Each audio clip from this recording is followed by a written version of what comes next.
Hey you guys, it's Mary Ann. I'm sure you're getting sick of me. But anyways, you guys are going to be writing a This I Believe. So you checked out a ton of This I Believe essays on the website. I shared with you my favorites too, which I'm just so partial to them. I just love them. And then I also have experiences that I might share with you today when we have our session together that have helped me come to my own conclusions or beliefs. But whatever. This essay is worth 100 points. You will write it, and then you'll also record it to the discussion board. So I'm really excited about that because that's really fun. And then this week you're going to be working on the rough draft or the outline.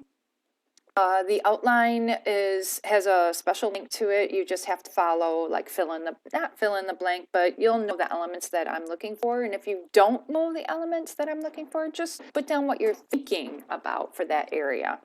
We also are going to do peer review sometime, I think, next week. Then you're going to be doing a second draft. And here, this first draft, I'm going to be looking for like the organization and the content. Like, I don't care about grammar and sentence structure right now because that's going to be changed by the time you submit. So then when we come to the second draft, that's where I'm going to look for the sentence structure and then the grammar. I'm going to make sure that you have a clear beginning, middle, and end. Make sure that thesis is strong and evident. Paragraphs stay on topic and are fully developed and with details and explanations.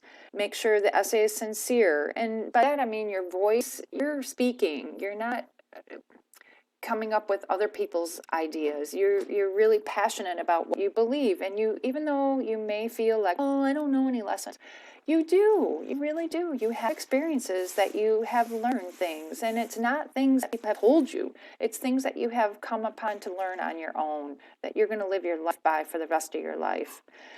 Here is where figurative language, imagery, dialogue, description, I am looking for this. This is where you have an opportunity to make your essay fun.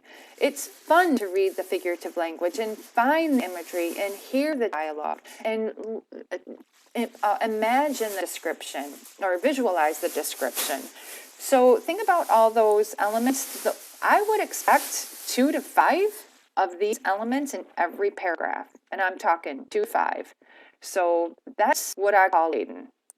I mean, you don't want to get too carried away, but you can in this essay. I think that'd be really fun for you to get carried away if you want to, but you don't have to. Good grammar, mechanics, MLA format, 3 to 5 pages, and then you'll record.